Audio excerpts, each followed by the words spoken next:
Is this thing on? Are you ready, Matt? You're listening to Box Office Bingers with Matt Diaz and Ernesto Santos. Good evening, folks.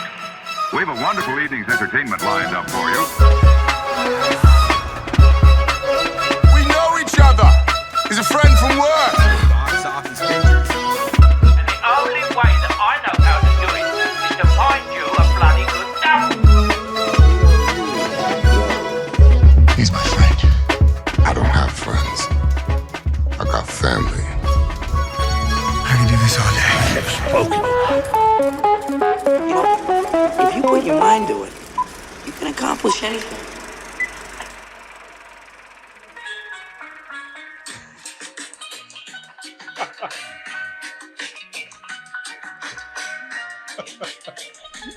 I think we should start this interview. You don't mind that this song is playing obnoxiously loud in the background? Right? This is in no way disturbing. Here, let me ask you a question. Hold on, let me increase the volume of the sound. Hey guys. Welcome to episode... Oh shit, I gotta turn this off.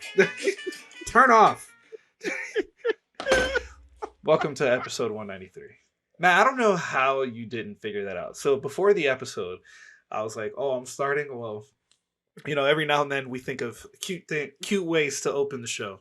And I was like, oh, of course, if you're, we are reviewing Anatomy of a Fall. And then it's like, I was like, singing the movie, like, this is a given. Like, when the movie played, I was like, I am so using that fucking sound to start this show. I can't wait. Like, tune in for the review. Matt, give him the details about Anatomy of a Fall, our foreign film this month. Oh my god, you know what? So it's well, first of all, I haven't seen you in a minute, right? Yeah, it's been a while. It's been a while. It's from our last record because we kind of did them back to back. So we had a little bit of a break between this one that we're doing right now. And so I watched the movie about a week ago. And I completely forgot. It's been a minute for me too. I completely forgot about the beginning of the movie. That it was playing this song. And it's so funny because when the movie started, I was like, "This is a French movie, right?" It's like, is that 50 Cent? So version, this plum steel pan. Is it 50 cents? Yes, 50 cents, PIMP. Oh my god. I said this movie's going to be interesting. And without, going too ahead of ourselves, I think at the very least this movie was interesting. Anatomy of the Fall, it is our foreign film of the month. It's a French film that it got a lot of attention during the won in Cannes. Yeah, it won in Cannes, the film festivals. It was getting up there. And then a lot of people were surprised that this movie was not France's choice to be nominated for Best International Film at the Oscars. So, I guess a lot of people thought this is a given. They decided to go with a different film to be up for the race. So we know at the very least that this movie is not going to be nominated for Best International Feature. But this movie, regardless, is getting a lot of attention and has been talked about getting somewhere around the awards conversation, starring Sandra Hüller, Milo Machado Granier, and Swan Allard. I'm actually really excited to talk about this movie later in this episode. As am I. Because as these past few episodes, we have been kind of early preparing ourselves for the award season, and we're trying to get in a lot of the ones that are getting early talked about. And I can see why the buzz is around this movie. But also, again, Ernesto, I haven't seen you in quite a minute.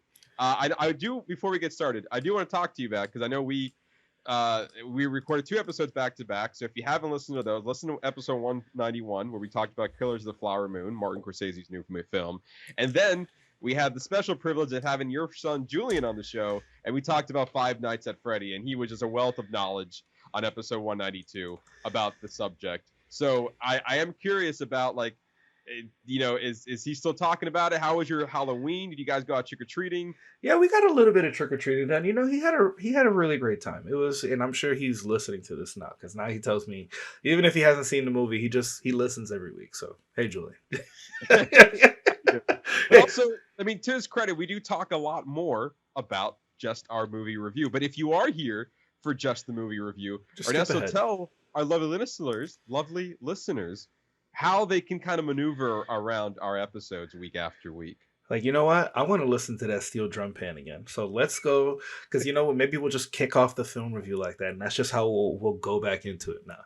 But you can go down to the description, and you can go to the timestamps, and you can just skip to any. There's essentially like 3 mini shows that we've packed into one giant show. We have our news.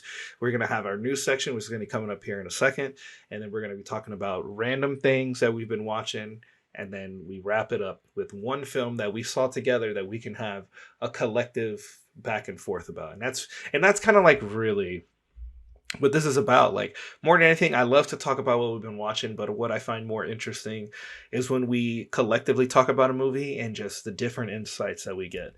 Like how sometimes, I'll like a movie or you won't like it, and just through the conversation we end up finding things that we appreciate more about it. So like, it's just nice to get other people's perspectives on art. Yeah, and absolutely. And like and I mean, that's kind of the format of, pretty much the format of all of our shows. It's like we have a thing, right? And then we just kind of just branch off of it and have our own discussions with it. But our spoiler review of the week, which is, like you said, the movie that we both agree that we're going to watch and have an in-depth conversation about, we kind of really don't know. We don't talk to each other beforehand about the movie, so we can save all of that raw conversation when we are having it here on the show. But with that, Ernesto, before we dive into Anatomy of the Fall, before we dive into what we've been watching, we're going to be talking about holy Hollywood. There's a lot going on here. There's definitely a lot of news. There's a lot, and like I said, we've been kind of we didn't talk about last week, and it's been a while since we spoke. So yes, a lot's going on. But the big one right there, if you're watching us on YouTube, the SAG-AFTRA strike is over. Thank God. Yeah, about time. Wow. Like this has been going on for 118 days. The SAG-AFTRA, Screen Actors Guild of the SAG-AFTRA, which stands for the Screen Actors Guild American Federation and Television and Radio Artists, and the AMPTP, the Alliance of Motion Picture and Television Producers, have reached a tentative agreement that will officially end the 118-day-long actors strike. The SAG-AFTRA negotiating committee took to social media to say, "We are thrilled and proud to tell you that today, your TV Theatrical Negotiating Committee voted unanimously to approve a tentative agreement with the AMPTP. As of 12:01 a.m. Pacific Standard Time on November 9th, our strike is officially suspended, and all picket locations are closed." That's just fantastic to hear. Fantastic news. I mean, couldn't ask for anything better. It's just, finally, the actors can get back to work, and then not even necessarily the actors, but like, all the other people who put things together, cinematographers, the production designers, just, everyone. Like, we finally can get back into not even just our shows, but just even some of these lower end projects, some of these big projects. Now, we saw, like, once the strike was over, it has been like a flood of announcements. Yes.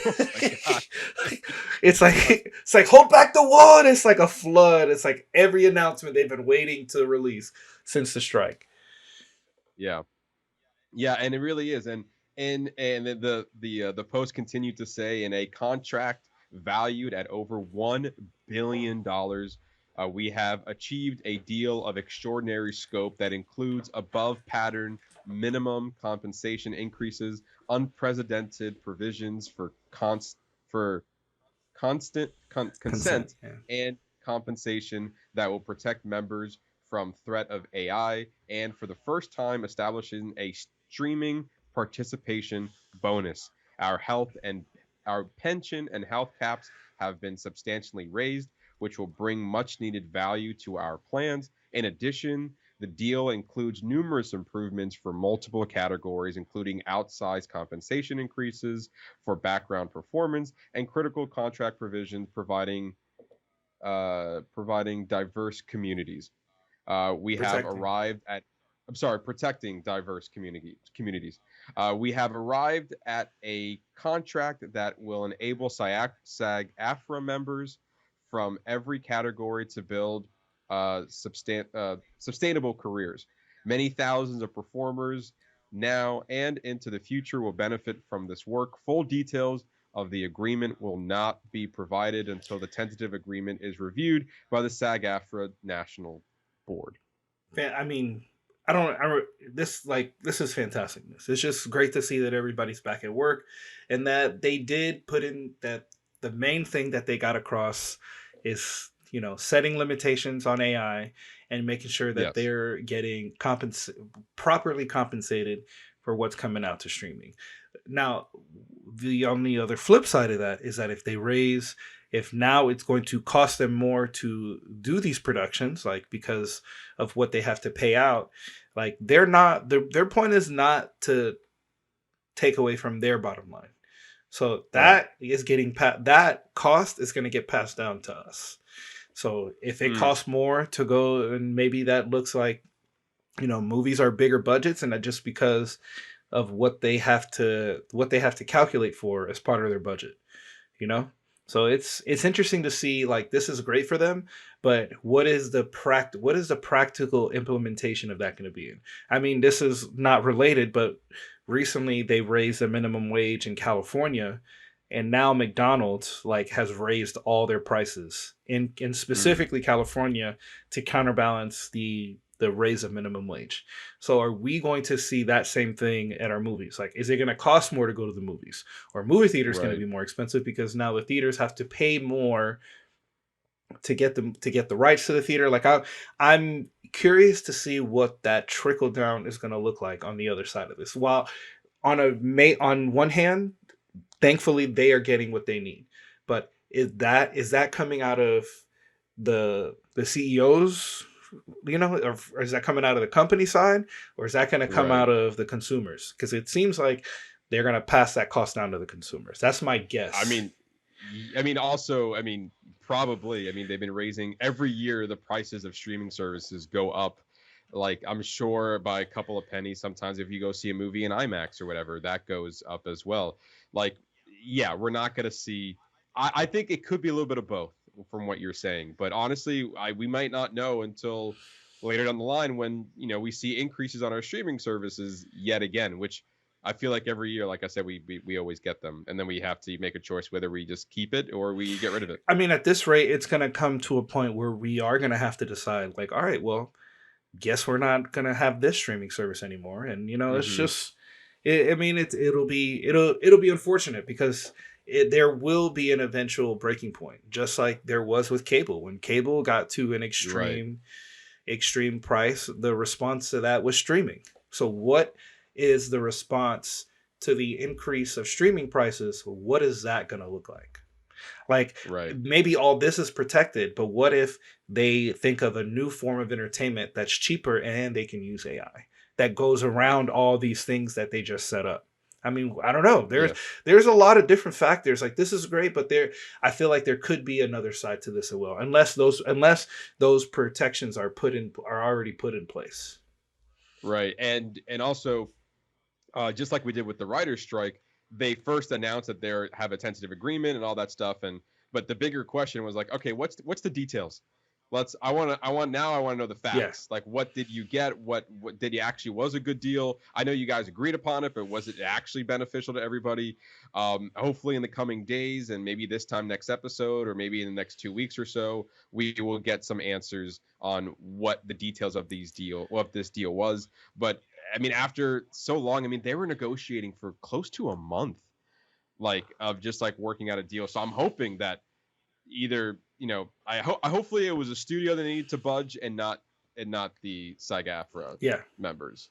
So, but all the while, kind of, it is happy to see that this is finally over, and that we can now move forward Well, first, hopefully they get fairly, they actually get what they wanted. Yeah.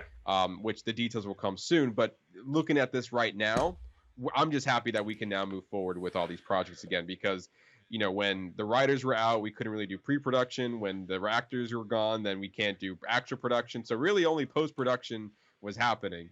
And any pre-production that was happening on the director's side, not on the writer's side. So then when the writers came back, it's like, we can focus on pre-production and post, but we still can't film anything.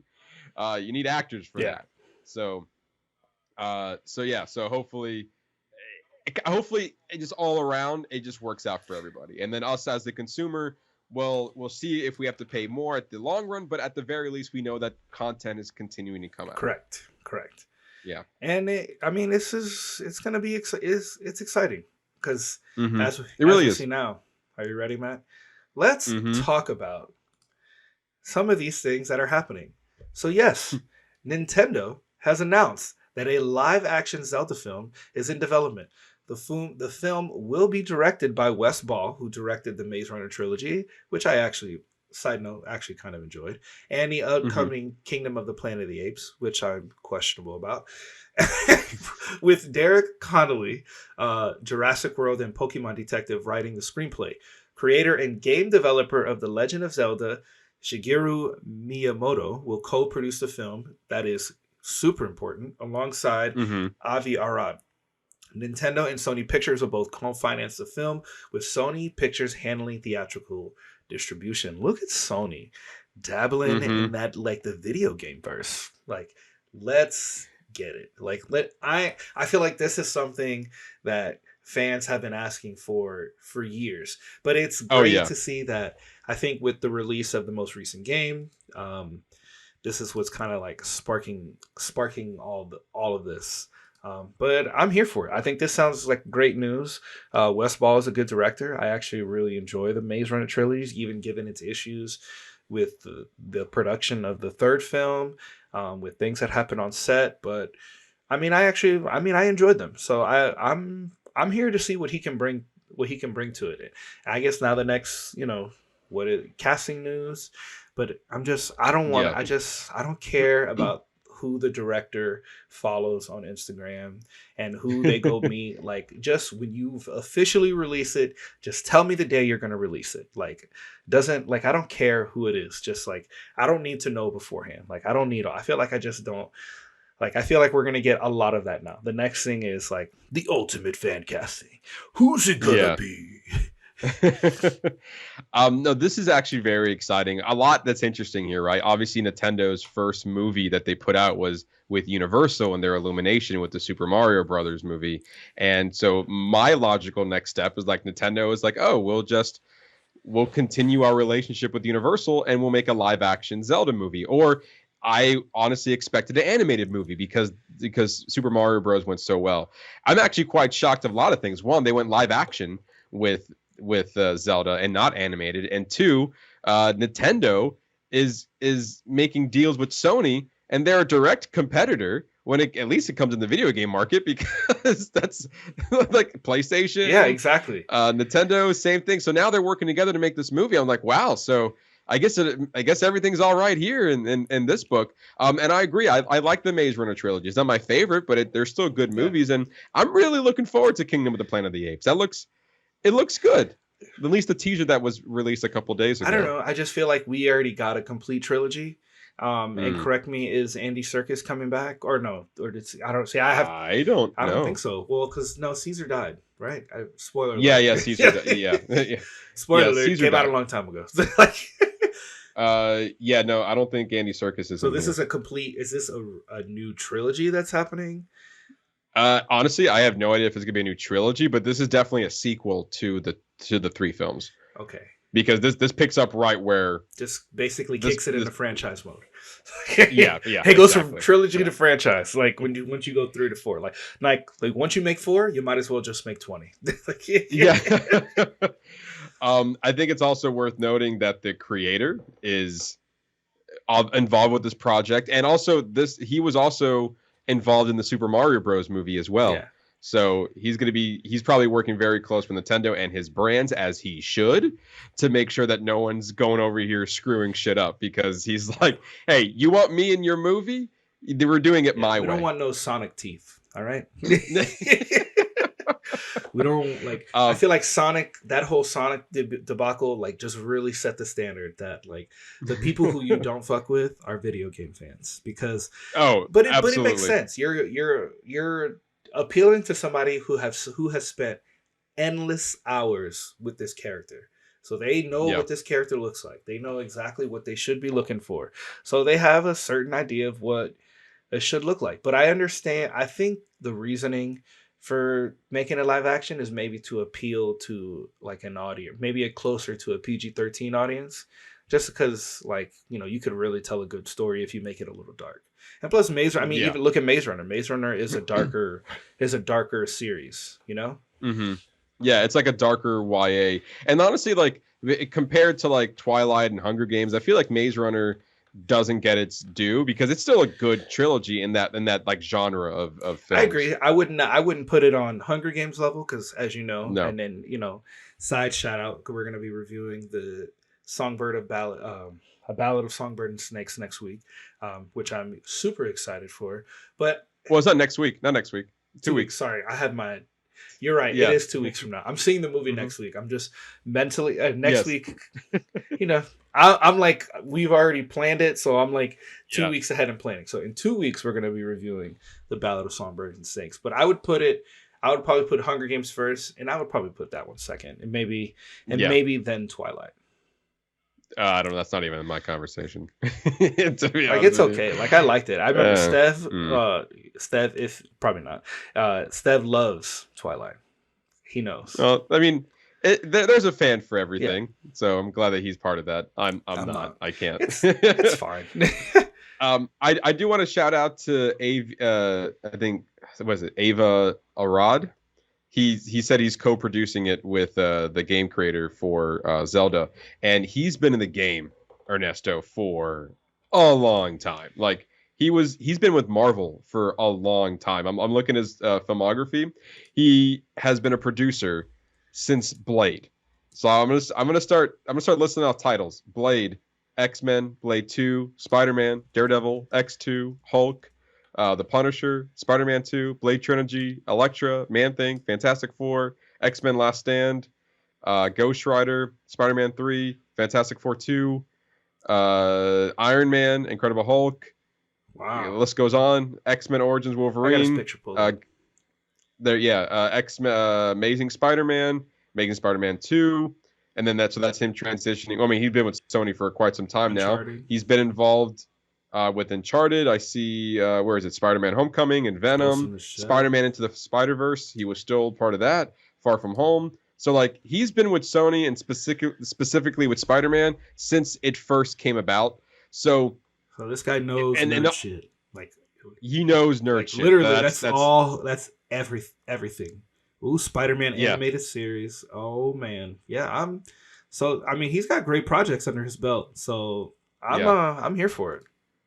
And also, he's very deep in Sony, so he knows how that works. I think this could be good. Yeah. Obviously, like he's created billions of dollars worth of content.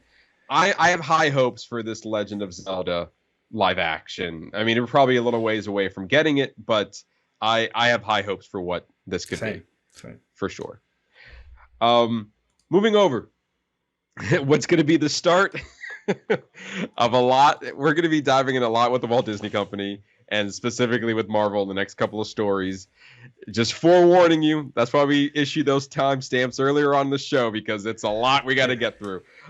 So with that, the Walt Disney Company officially announced that they will purchase the remaining 33% stake in Hulu from Comcast, giving them full ownership of the streaming service.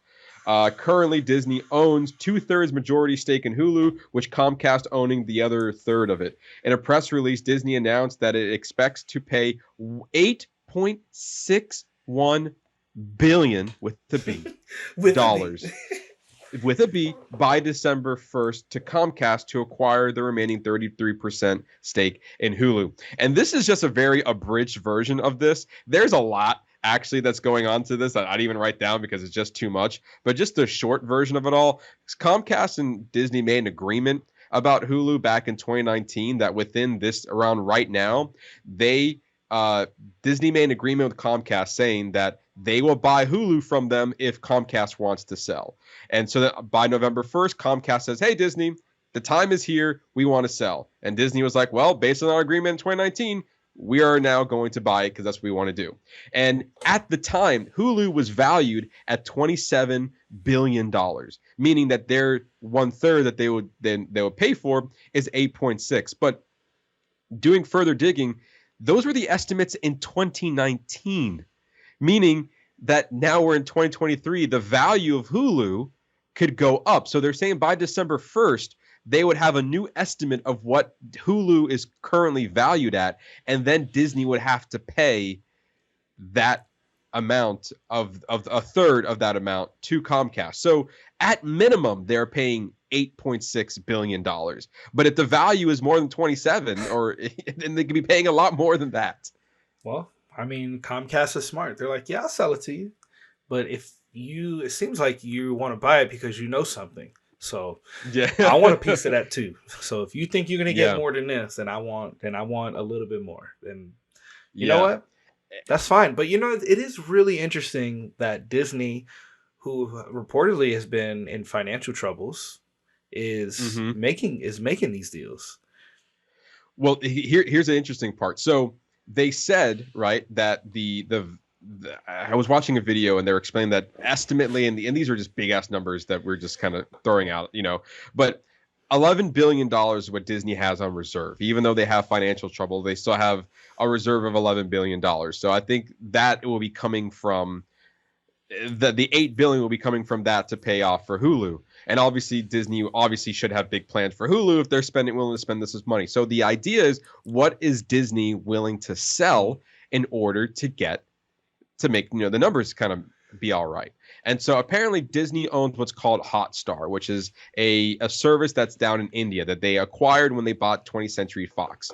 And to make a long story short, they're looking to sell that over to the highest bidder over in India because those numbers aren't doing as well as what they wanted to. Hotstar is kind of bundled over with Disney Plus over in India, and it serves as like their international market that way. But Disney's looking to sell that off to other big buyers in India. So, and that value of Hotstar is roughly around $7 to $8 billion there.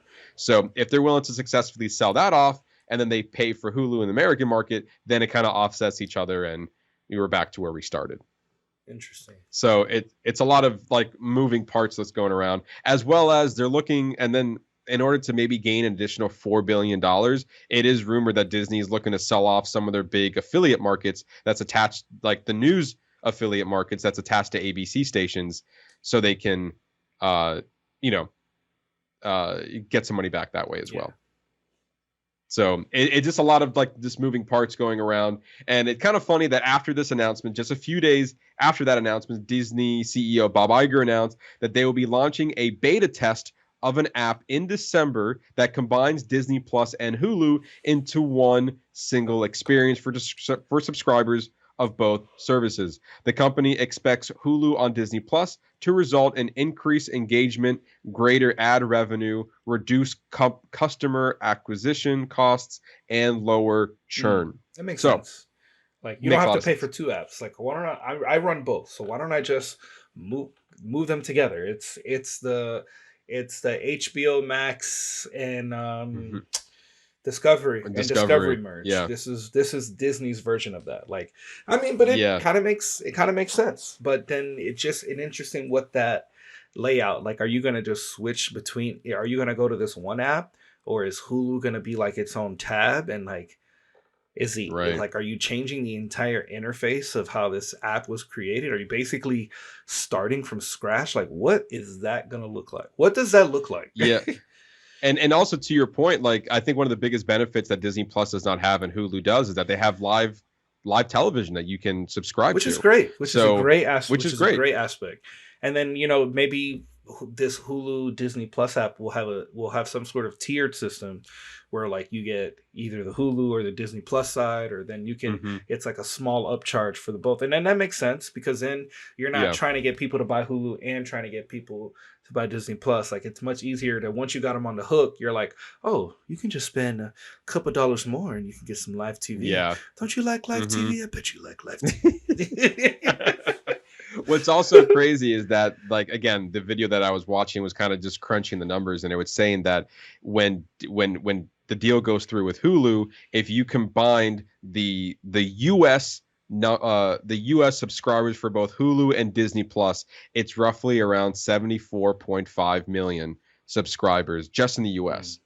And that is a direct competitor to Netflix that has about 73.5 million subscribers. So they are going to be like, now, like, they're planting their flag in the streaming service wars and a direct competition with Netflix as far as how many subscribers that they have. So maybe that's also part of it, to be like, we are the king of entertainment when it comes to streaming now.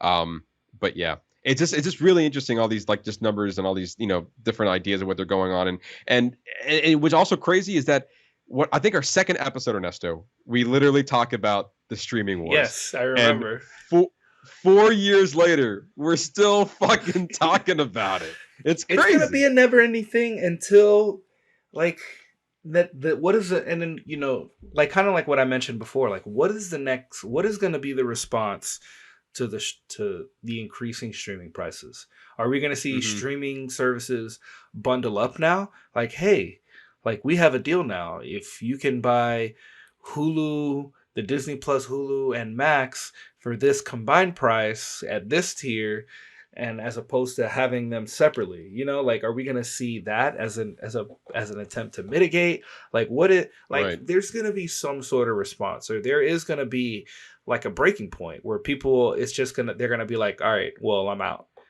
on this service. Like, I guess I'm not watching this one. Like, and what is that tipping point going to be? We're not there yet, but I feel like it's a slow boil we're in the process of reaching that in the next couple of years.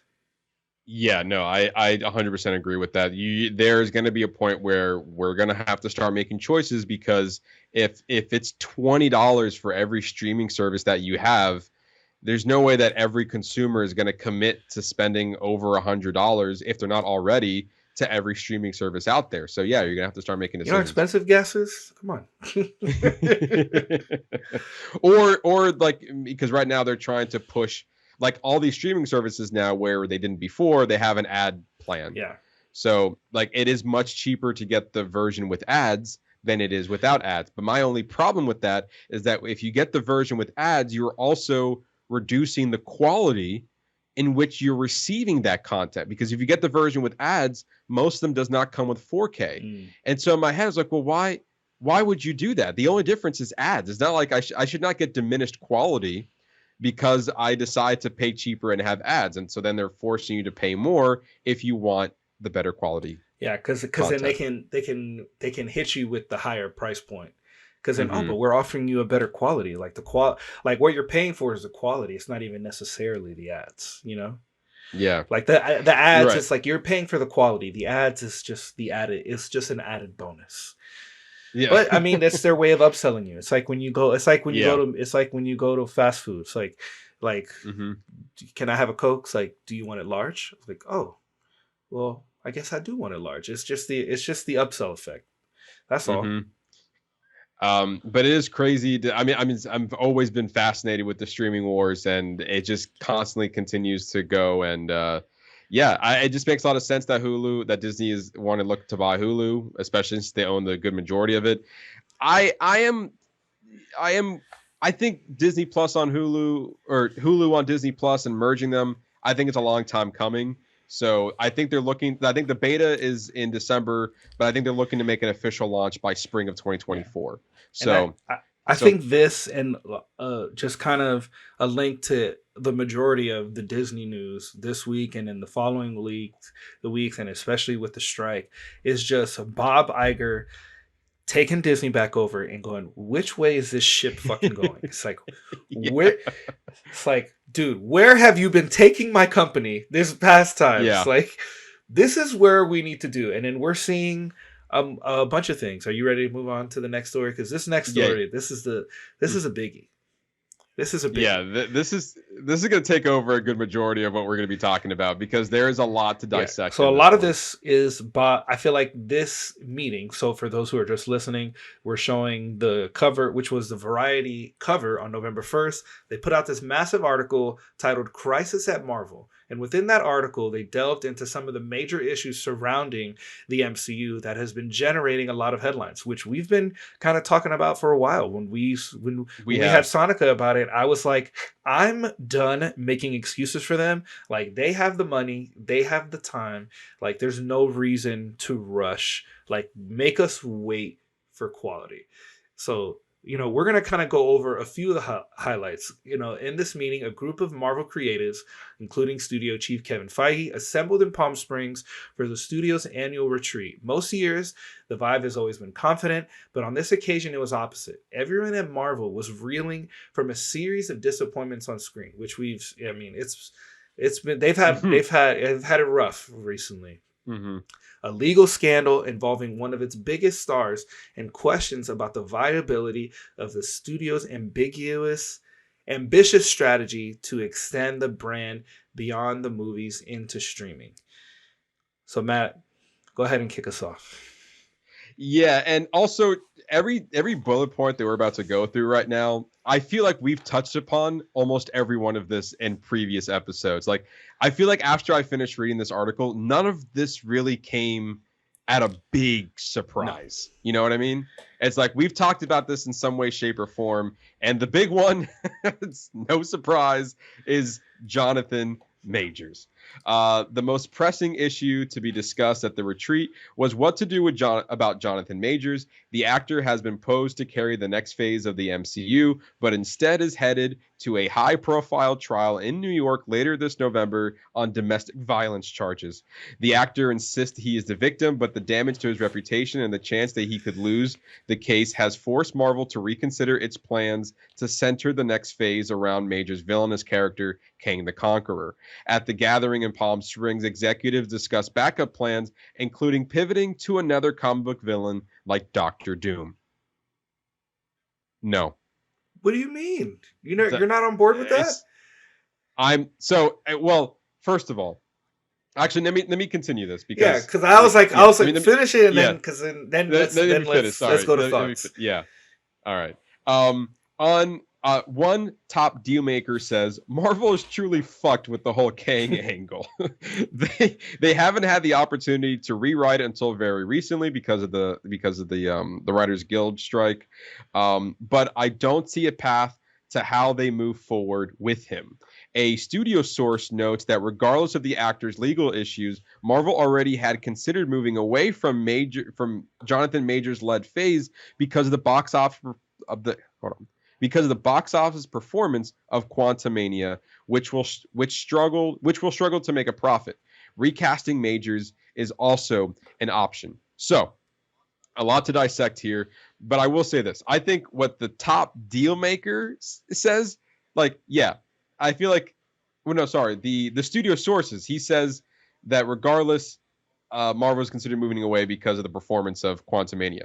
That movie was not good. It was not good. Ant-Man and the Wasp: Quantumania was not a good movie. Especially all the VFX issues that it has. I mean, just the storyline issues that it had. I mean, well, you give your thoughts and then I'll give mine. Yeah, I personally think that we're kind of trying to separate the actors from his work and then his personal endeavors. And I'm just solely talking about his work right now. And I think that he was one of the better parts of Quantumania. I liked his portrayal of Kang, and even further going off into what he was able to do in Loki as well, and Loki season 2. He has been a good driving force with this character, and I would have looked forward to see him continue that. That being said, now I do agree with you. I don't see a path where they can continue with him, even if he is innocent.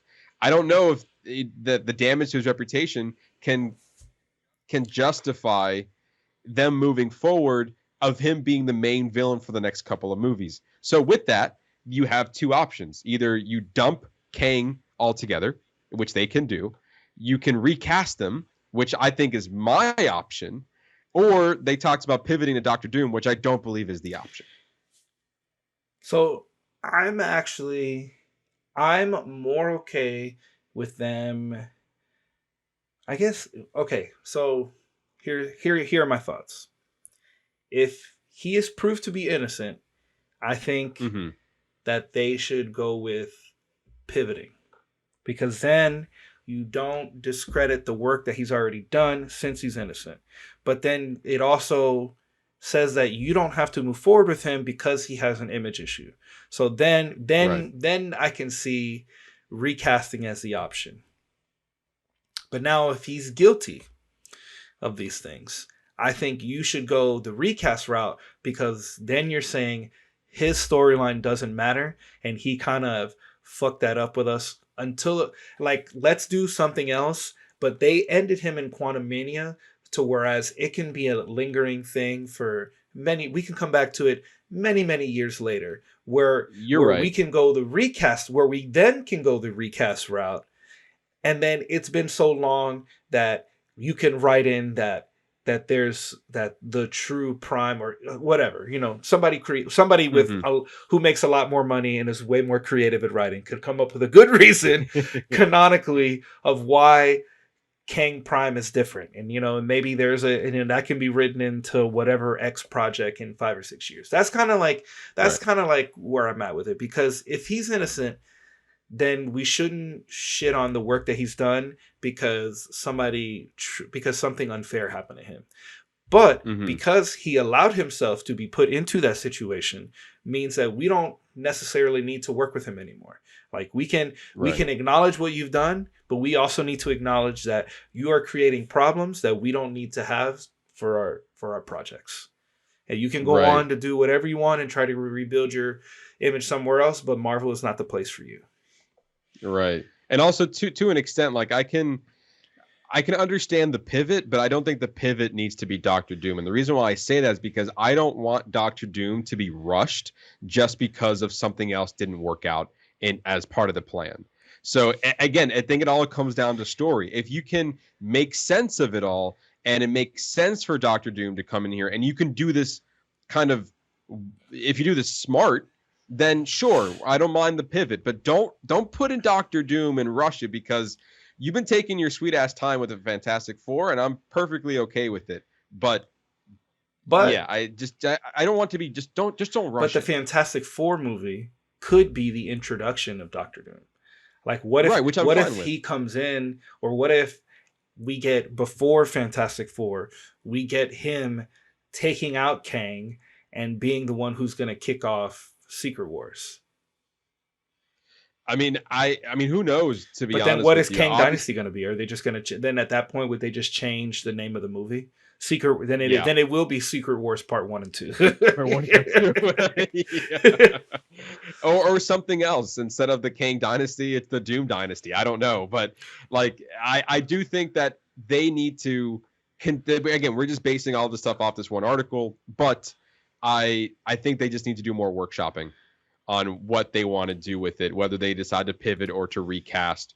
But do you see them staying with Majors? No. I guess that's what I think at any point it doesn't. I don't know. I don't see how they move forward with him. Given in any scenario, I don't see how they move forward with him. And also, this is me saying this, not seeing Loki season 2, but then this is what have the viewings for Loki been like? Like what does that look like? I don't know. And what is his role in season 2? And is this the last project we're supposed to see Kang until we get to the Avengers and Kang Dynasty? Like it just poses a lot of questions. Like if he's gonna be prominent, it's like how prominent? Is it gonna be like Thanos was? Like we just like in random movies we get like a brief one scene of him collecting the pieces he needs to get to like his Kang Dynasty, but then if they go the Doom route, at one point are we going to see him kill Kang and just Kang is just going to be like wiped off the board, like this major villain in the universe? Like they can't get rid of him. So even if they bring in Doctor Doom, it can't necessarily get rid of Kang. Like we had like the Quantumania can't be how Kang goes out in in this. And plus, we saw at the end when at Quantumania when they had Kang Con, where there was like 15,000 of them there, of Jonathan Majors. It's like, what are you gonna do? What are you gonna do with that? Like what? I don't know. So I am very curious now that the strike is over, and maybe in December after his court case we'll get a better understanding. Like, if he's 100% in the clear, then it's like a redemption story of crazy people who get to you, who who influence you and get you involved in these things. But then if he's guilty, then they probably will completely pivot. That is my guess. Because then why even talk about Kang? Because you've locked into him so hard that if he's guilty, your only choice is but to pivot. Right. And so I will say this, and I'm still debating if I actually want to go, because next week is our Marvel episode. We're going to be talking about the Marvels, and I've seen all of Loki season 2. And so I'm debating if I want to talk about it in this episode or in the next one, because next one's more of our Marvel episode, but that's a later discussion. But what I can say as far as what they did with Kang in Loki season 2, it's also very similar to Quantumania, where we have reached a temporary stopping point with the character. So to your point, they could have this as a pivot if they wanted to. They don't necessarily have to immediately go to him after this, because I'm not saying like his story, there's still a lot to continue off of, but here is a nice pause on it. So we'll see what they decide to do, obviously, with everything you just said as well, and with this court case and everything. But they just need, I think you need to be very careful, Marvel does, with their next step on what they do with Kang and how they deal with Majors. So moving on, we're going to talk about the Marvels now. Beyond the bad press for Majors, the brain trust at Marvel is also grappling with the November release of The Marvels, which has been plagued with lengthy reshoots and now what appears to be likely to underwhelm at the box office. The Marvels will be one of the lowest debuts for Marvel and a huge loss given its $250 million. So let me go ahead and say that number again for you. $250 million budget. The movie also had to undergo 4 weeks of reshoots to bring coherence to a tangled storyline. So we're going to pause there real quick. Just the fact that you've had to do that says, I can only imagine what the film looked like before. And I haven't seen it yet. What it's going to look like. I'll be curious to see what the difference is, because the reviews right now, this is before the movie was released, are very mixed. People either love it or hate it. Like it goes from either, and I try not to read too much into it, but it seems like they're either like very polarizing. There's nobody that's really like, it was good. Like, it's either it was the best Marvel movie or it was dog water. Like, but you're right. But I've heard the same thing. It is very mixed. Very mixed. So I'm curious because I haven't seen it yet either. So I'm curious. At the time of this recording, it is Friday, so the movie just came out. But yeah, I mean, it's tracking to be a low box office debut for it, which doesn't look good. Again, given that $250 budget, not great. Then eyebrows were raised again when director Nia DaCosta began working on another film while The Marvels was still in post-production. Though it's not uncommon for a director to work on multiple projects at once, it is a little weird. So when you're working on a $250 million film, I understand. Like, you've been tasked with this massive budget film that has already had so many issues that when you do that, it comes across as you're wiping your hands clean. It's like, you know what? Right. Post-production, arguably the most important part of the filmmaking process of how you put all the shit you shot together, given that all your footage is decent, how you put it together and your oversee of that should be of the utmost importance. James Gunn famously does not work. He works on one project at a time. So because then at that point you are now splitting your attention. That does. I mean, it does not make me feel good. That is not good news. That does not make me feel No. confident going into this movie. I was listening to a podcast and they were saying that Steven Spielberg famously did that while in post production of, I believe it was post production of Jurassic Park. He moved over and started working on Schindler's List. Both movies turned out fantastic for his career, like one of his top movies he's ever made. So it's not uncommon for directors to do that, but not every director is Steven Thank you. Spielberg. Like that is the like the argument to that is that it's Steven Spielberg. It's like It's he Steven is the Spielberg, only yeah. person that can probably get away with doing that. Like Probably one of the few, but to your point, yeah, I do think that if you work on a big budget like that, I think your attention needs to be solely on making sure this movie's done, and then work. and on it's the next not project. even that like because obviously it's not an uncommon thing, but if you've been plagued with the amount of reshoots and the amount of extra money it's cost to Mhm. make this movie, then maybe you should like really rein in your attention on the thing that is arguably more expensive than what it was worth. Right. So, in addition, the Marvels has seen its release date moved back twice, once to swap place with Quantumania, which was deemed further along, and again, when it debuted, shifted from July to November to give filmmakers more time to tinker, which arguably they should have just pushed both of them back, because I mean, if you look at the VFX for Quantumania, like, you know, one of the VFX they said, and this was for the Flash, but they go, if you're watching a movie and if it looked like it took a week or a day for that scene to be made, that's because it probably did. Like there's Yeah. it just like visual effects just takes time in order for the image to properly render. Like there's only Yeah. like you have to. It's just one of those things that if you're gonna do it, it needs to be done correctly. Yeah, and that's a great segue into the next bullet point we have is talking about the visual Yep. effects and what the article kind of dived into. Shifting the shifting of dates resulted in further problems within the visual effects department. Marvel's entire vis effects team, including staffers and vendors, are struggling to keep pace with the never-ending stream of productions. When the Marvels and Quantumania swapped release dates, it pushed up post-production for Quantumania by 4.5 months, resulting in multiple shots looking out of focus and unfinished, and was one of the reasons why the film was reviewed so poorly. That actually makes a lot of sense Yes. now. If it makes a ton of sense. Like, yeah, the visual effects looks like shit, not because of the team, it's because the movie got bumped up by 4.5 Yeah. months. And to that point,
complacent. Like people are just gonna gobble this shit up. But no, they just, we were amazed in Iron Man 1 and then we got used to the formula. Like, oh, this is the formula. This is what works. All right, well, we are used to that now. So you're going to kind of have to change it up, which is why James Gunn's movies were so refreshing, because they were James Gunn's movies before they were Marvel movies. They were James Gunn movies in the Marvel universe, which is what every project should have been. So moving on to one of the last things is they talked about bringing the original Avengers back. The last topic of discussion, sources say that there have been talks to bring back the OG gang, the OG Avengers movie, gang from the movie. This would have included reviving Robert Downey Jr.'s Iron Man and Scarlett Johansson's Black Widow, both of which were killed off in Endgame. But the studio hasn't committed to the idea. If it were able to bring those actors back, it would not come cheap. So yes, it wouldn't be cheap. This should not even be entertained. Otherwise, you're going to say, hey, Endgame doesn't matter. Like Tony Stark's arc from Iron Man all the way until Endgame, all that growth that he had, like, it literally doesn't matter. Like, and I know we see a lot of this in comic books, like in actual comic books, but this is where it needs to differ in the movies. If you're going to kill somebody in the movies, then they need to be dead. You just need to figure out a way to continue that universe on. When that person dies in that universe, they should die in that universe. Like I understand multiverse and maybe for like a cameo from one. Like I'm okay with a cameo from an Iron Man from another universe and it being Robert Downey Jr. I'd be fine with that. That I'm okay with. And even then, like it cannot be the whole movie. It can be like Avengers Endgame assemble scene where people are popping out of portals and it's like maybe a bunch of different universes coming in for a battle, and we get like a 10-minute battle scene, and even in that battle scene we only get him for a few minutes. Like he doesn't need to be the forefront. It needs to be like a very quick thing. Not like we need to showcase the actors who you're going to be propping up through this next phase. That's who needs to be the forefront, because they're the ones theoretically who should be making the sacrifices to make their characters matter at the whatever your end point is with these characters for this phase, for this next saga that you plan on telling. Like, we had the Infinity War saga. Like, what is that going to be? And at the end of that, who's making the sacrifices and what do those sacrifices look like? That's what's going to make these stories like successful and how it's going to continue. Yeah, and I 100% agree with everything you just said. It's like I don't mind, like in Avengers Secret Wars, if these characters came back in a multiverse fashion, but that's about it. Like don't give us a movie with the OGs back. Granted, we're gonna watch it, but if it doesn't make sense if it doesn't make sense story-wise, and you're just relying on it so you can get the audience back, you're doing it all for the wrong reasons. So Agreed. This should not even be a thought, and you should focus on just creating good stories. That's what it comes down to. Just continue. Well, first, not solely just making good stories, but also making it look good as well. But also being fair to your workers, giving them time to work on these, giving time for writers to actually form these stories. I feel like we're all just focused on centering our attention on these deadlines where it seems unnecessary when you can easily just push it back. And these artificial deadlines that they impose on themselves. Right, exactly. They're harming themselves, to your point. But yeah, it's just kind of frustrating, especially since a lot of these topics we've discussed before on previous episodes. And it's like, we know at the end of the day that Marvel can do better because we've seen it. We've seen them take their time, develop these grand stories, just go back to the drawing board, see what you have, work within that, and just do better. I feel like it doesn't take much to do that, and you know what works. So, like you at the time when Marvel came out, I was like, why would you start your movie with Iron Man? He's like a B-level character. It's like, well, we don't have X-Men and Fantastic Four and Spider-Man, and guess what? You made it fucking work because now it's one of the biggest franchises of all time. So, correct. If you can do that with the Avengers, then you can do that with these lower known characters as well because you're Marvel. So, just do better. Just do better. And I think this next story kind of hints at that too. That it seems like that we're in the process of them righting the ship, of kind of like hitting the reset button on everything. Yeah, so moving slightly away from the Variety article, but staying on topic with Marvel. So we're done talking about the Variety article. Well, on topic of Marvel, within all of that crisis, there has been some hope. We have talked about in previous episode how it seems that Marvel has started to make some course corrections. In addition to scaling back on some of its Disney Plus shows, the Blade reboot star Mahershala Ali has gone through a creative overhaul with the new project having gone through at least 5 writers, 2 directors, and 1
would be way or more down for that. And you can even give us different variety, because there's even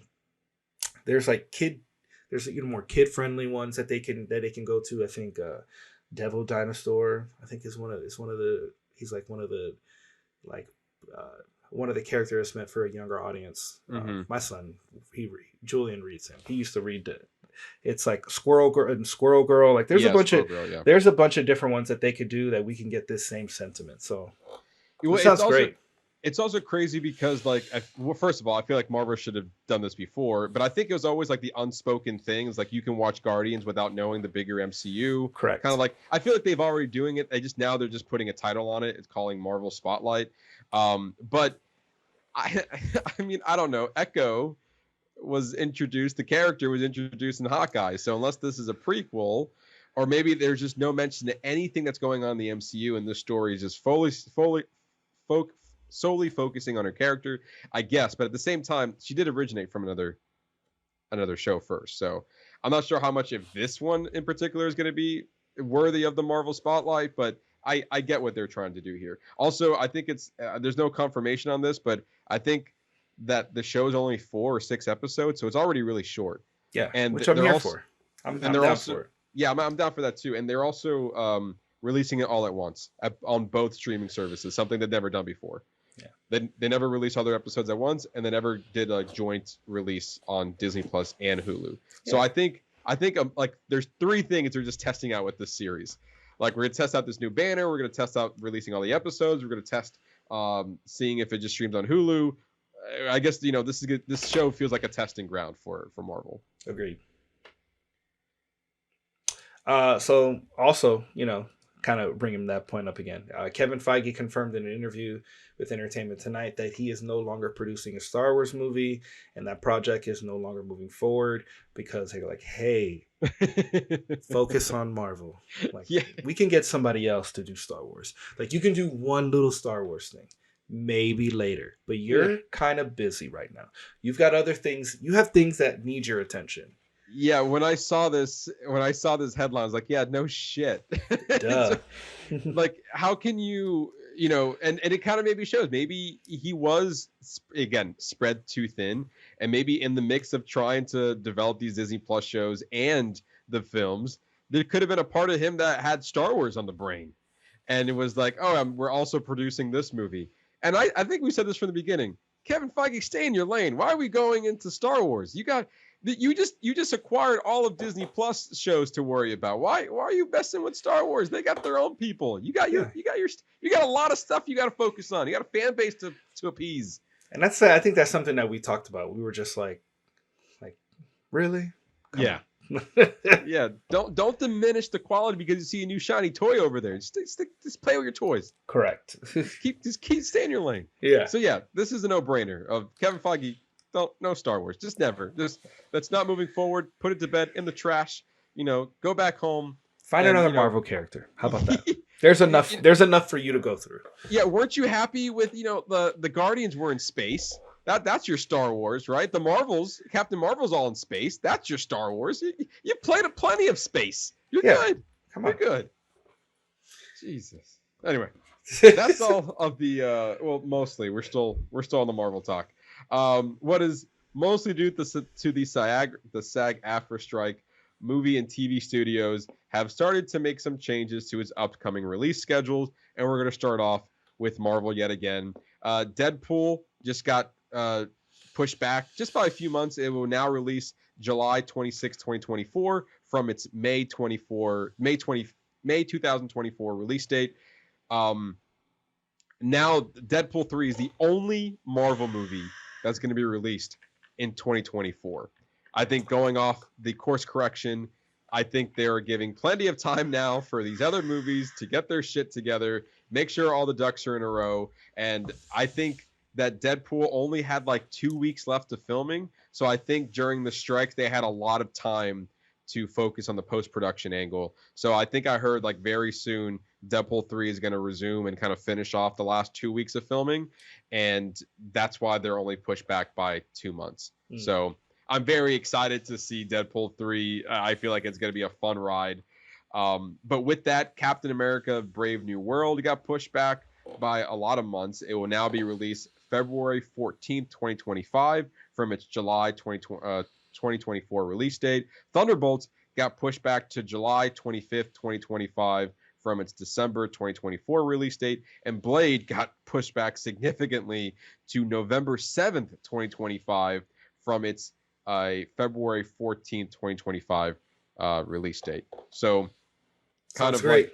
like, yeah, it's great. So like kind of reiterating, Deadpool 3, we're getting that in July. Captain America 4, we're getting that in February of 2025. Thunderbolts in July of 25, and Blade in November of 25. So we get one Marvel movie in 24 to get our bearings back in order, and then we're back on track with 3 movies in 25. I'm okay with that. Perfectly fine with that. Disney also announced delayed for its upcoming animated and live-action films. Mufasa: The Lion King, which is a prequel to the live-action Lion King film, will now be released December 20th, 2024, being pushed back from its July 5th, 2024 release date. The live-action Snow White film will now be released March 21st, 2025, being pushed back by a full calendar year. So I guess that film has a lot of work to do. Well, there's been a lot of reported issues with like Rachel Zegler talking about the movie, and then like they issued a. Well, it was an image of her and the dwarves, and then there was an issue because they didn't want to use actual dwarf actors, but they used CGI instead.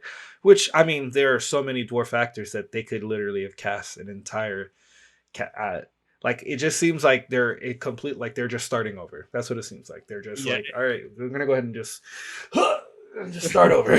give me that blank sheet of paper. Also, I think they're calling them companions now instead of dwarfs. So it's just a lie, because then you also have Peter Dinklage speaking out saying that like this movie is not okay, they should not be even making this movie, and then Disney is obviously still working on it, but maybe straying away from the dwarves. But they have dwarf actors being like, hey, we want to this is our bread and butter right here. So I feel like there's a lot that's kind of going on within this movie, and that kind of is that. I mean, I guess that kind of is the issue. Like, I guess Peter Dinklage, and I remember when he was speaking out about it, I can understand his sentiment being like you don't have to center being dwarfs, but this is an opportunity for dwarf actors to get work that literally suits them. Like what, but it's a very complicated issue, because on one hand, I understand his concern, but okay, not everybody is the great Peter Dinklage from Game of Thrones, right? Who's like not everybody's in that situation. Like, the rest of us got to eat. Like, wait, like the rest of us want to act too. Like, no joke. But yeah, and then also Disney pushed back Pixar's Elio, which was right around the corner. It was about to be released March 1st, 2024. They pushed that back by over a year. That's not coming out until June 13th, 2025. Now, I believe the only Pixar movie now is coming out next year in 2024 is Inside Out 2, which they just dropped a trailer for the summer.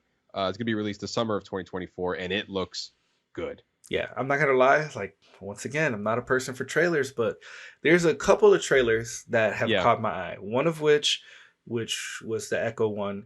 This Inside Out trailer, I was like in my feels just from watching the trailer. From the trailer, I was like, this seems great. And I remember we were talking just a little bit ago about how great the first one still holds up, and so I'm really excited at that. But the other trailer, and we're gonna get back to the news, was the Ghostbusters trailer. Oh, that looked so good too. I was like, damn, I don't like trailers, but damn, that was a really good trailer.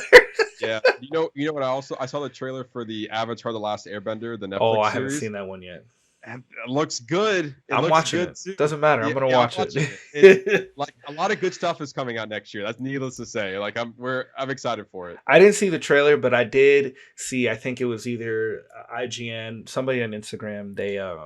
They posted side by sides from the animated series, and it's almost exactly alike, which is like I think is a good thing. Like, you know, especially compared to the live action M. Night Shyamalan movie. We don't talk about that. Which was dumpster juice. No, we've already committed too much time to talk about that movie. Moving on. Yes. Through 20th Century Studios, Disney also removed magazine Dreams, the dark drama starring Jonathan Majors, off its release calendar. I think there's no really need. We need to dive into that because that's we already kind of talked about them. We understand. Yeah, it's self-explanatory on that one. Yeah. Sony Pictures delayed Venom 3 by 3 months. The film will now be released November 8th, 2024, being pushed back from its July 12th, 2024 release date. That's only by a few months, so now we're going to get, it's more spooky adjacent, so it's coming right after the Halloween season, so which is fine, I guess. Yeah. Warner Brothers unexpectedly shelved a movie called Coyote vs. Acme, the live action /CG hybrid film starring John Cena. Though the film has already finished principal photography and received high praise from industry figures who have seen the cut of the film, Warner Brothers decided to not release it. This is now the third film that Warner Brothers has decided that we have a finished film and we're not putting it out. We had that with Batgirl. We have it with the Scoob. I think it was called Scoob Holiday Haunts or something. It was like a Scooby-Doo animated movie, a sequel to the other movie that came out, and now we have this one.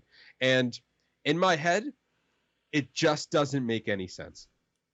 No, it's like, why not just release it and get just drop it on streaming? It's already done. Yes. Unless it's only the principal photographer. Well, no, you said people have seen a cut of the film, so yeah, it's already like wrapped in a bow, ready to go, hit play. So it just like, what do you have? What do you gain to lose off of that? I mean, Batgirl, there's a small understanding there. There was a lot going on with DC at the time when they decided to make that call, especially what's going forward. Some people said it was unwatchable, it wasn't ready. Whatever the case was, there's a 10%.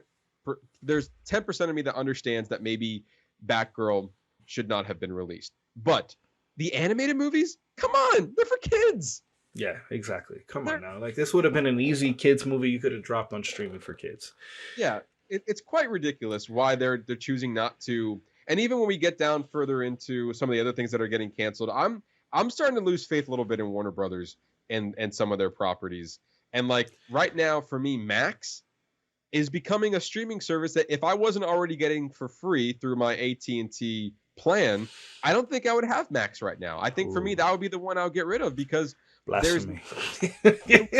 For me, it's like we do new to streaming, and it's always one or two shows that are on Max, and the rest are reality shows and documentaries.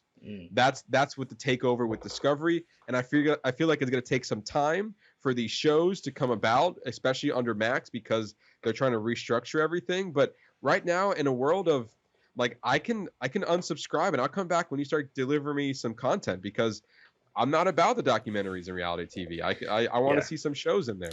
Yeah, it almost seemed, unless there's something else behind this, kind of like with the DC thing before that, leading into that was, with the James Gunn taking over, and there was a lot of other things involved in that movie being shelved.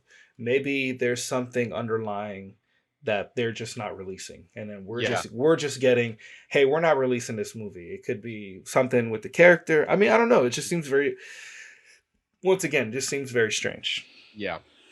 And finally, kind of to wrap up our news, in the world of television, Paramount announced that Yellowstone's, thankfully, has announced Yellowstone's second half of season 5, which is its final season, will not premiere until November of 2024.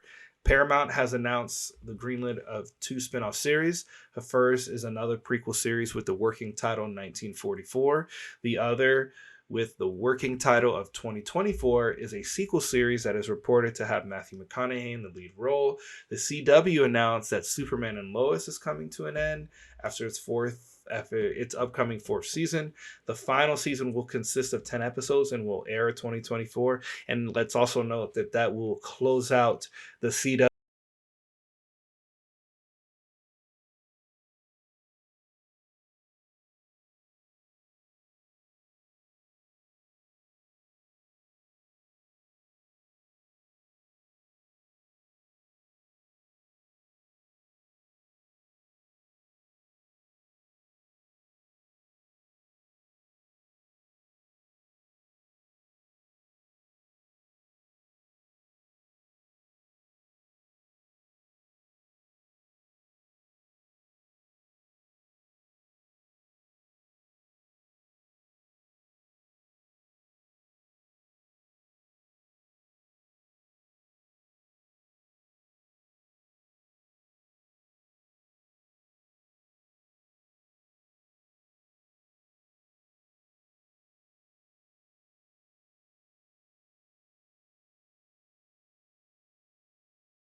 Box Office Bingers. We'll post all of the news over there first, and well, most of the news over there first, and then we'll come back in the show and we'll talk about it. So with that, we're going to be moving on to a fun segment we like to call What You're Watching. So Nestor, we'll start with you. What have you been watching? So Matt, let me tell you. So I've been, besides the House of Usher, which we and my wife we're currently still watching, and I think by the time we get her to come on, maybe I'll save the end for that so we can have a conversation with her on that. But like we're still watching House of Usher, Mike Flanagan's final show on Netflix, which is it's fantastic. It is absolutely fantastic. I think what I've realized now with his content is that each one is a little different in its own way. Whereas like Haunting on Hill House was scary, was kind of like more jump scary. Bly Manor was like more of like a sad family story that was kind of scary. Midnight Mass was just like religious horror. I didn't see the other one, the series. The Midnight Club. What was that, like a YA scary? Would you classify that as? And whereas this is kind of like it's just different. It's a little different, but it's darker, but with like a Mike Flanagan flair. Like you can tell that he echoes from this, from Edgar Allan Poe's writings, and it's very refreshing. You're gonna, I don't know if you've watched it yet, or if you plan on watching it, it is worth the watch. The writing is good, the acting is good. He brings his core people on that he uses. But so we're watching that. That's like the only real show I'm watching. I'm kind of intermittently watching Jack Ryan, but I feel myself in like a show hole. And previously, like I would just kind of like mindlessly put on other shows until I would find something that I was interested in. And I think what I realize now is that when I get to these points is that I just need to switch. Because I decided, you know what, maybe this week, maybe I'll pick up some movies, like instead of going to a show. So I actually I've got 3 movies I'm going to talk to you about that I saw this past week. The first one is Netflix. It's called Reptile. It's a 2023 American crime thriller written by Grant Singer and Benjamin Brewer, starring Benicio del Toro, Justin Timberlake, and Alicia Silverstone. It's kind of like a dark neo-noir story where Benicio del Toro is trying to solve a mystery, and it's kind of like, like the private investigator, the cop trying to uncover it. You just unraveling a whodunit, and it's involving drugs and money. It's a little bit over 2 hours long. For the most part, I really enjoyed it. I do think there's like there's like 1 or 2 little mini subplots that didn't get flushed out, but I think it's a great movie. It's a great neo-noir, like it's a great watch. Like it's a good, like if you're in for a dark neo thriller, like this is the one to go for. It's got corruption, dirty cops, the whole deal. Like, it's very much, what you're getting yourself into. I kind of wish we got more from Justin Timberlake, because I've seen him in other things that he's been really good in, like the one with the time. Is it Out of Time? I think is the name of the movie. In Time. I thought that was a great movie where, it was kind of not the same kind of feel, but it shows that he has, like, he can do like dark acting. So yeah. Other than that, it was pretty good. Yeah, I saw the trailer for it. It didn't pique my interest enough to want to watch it, so I kind of just put that one aside. Yeah. The next movie I watched is Old Dads, Bill Burr's movie on Netflix, and it is fucking hilarious. Bill Burr, Bobby Cannavale, Bokeem Woodbine, kind of just talks about these fathers who are later in life and kind of very much adapting. It's basically like Bill Burr's comedy, and this is his he directed this movie. This is his directorial debut. Kind of like showcasing like the things in society. It's basically his comedy on stage that he's put into movie form. And it's really fantastic. Like he kind of talks about cancel culture and just like political correctness, but he's able to bring it back in a way that is what's the best way to say it? It's like, you know, if you think 2 plus 2 equals 5, then that's fine. You go live your life. Like you can think whatever you want to do, but it's kind of like dealing with cancel culture, but then also understanding that, kind of giving you the understanding that everybody's allowed to have their own views, and kind of it wasn't just a comedy. There actually was a message on it, but it's hilarious. I think it's definitely worth the watch. The next movie I watched, I went to the theaters and I saw The Marsh King's Daughter. It's a 2023 American psychological thriller directed by Neil Berger, written by Ellie Smith and Mark Smith. It's based on a 2017 novel with the same name by Karen Dion. It's got Daisy Ridley, Ben Mendelsohn. So basically, Ray meets up with the guy, the Skrull from Secret Invasion. He comes back. No, it follows Helena, who's Ridley. She's a child of her and her mom were kidnapped by Ben Mendelsohn's character. Okay. And the movie, I'm not giving it away, not giving too much away. She finds this way to escape, but the daughter has grown up in like almost like this Stockholm environment. So like, you know, she grew up loving her father, not really understanding, but the mom was held captive for so long that she was raped by him and had a baby with him. So she was like double trapped with him. But then it evolves into this kind of like survivalist story, and kind of like how the relationship between a parent and a child. It just deals with some themes like you know, talking about forgiveness and trauma, and like how you see somebody, like how you really see somebody who raised you for all these years, and then come to find out that they're this psycho killer, and like they've done like all these terrible things. So it was really interesting. It's got some issues. It was a little long, but ultimately I actually thought it was a decent film. Great Daisy Ridley gave a great performance, and so did Ben Mendelsohn. It was really interesting. So one of the last things I'm going to talk about. So, and this kind of ties into our Disney conversation. I really enjoy those South Park specials. So I don't know if you know what I'm talking about. I saw South Park joining the Pandaverse in Pandaverse. It's a 2020. It came out this year in 2023. It exclusively on Paramount Plus, which I thought was interesting because you can see South Park on Max as well. But this special specifically is only on Paramount Plus. So it starts with like Cartman. He has these dreams, and it's like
can see the formula a little bit from there.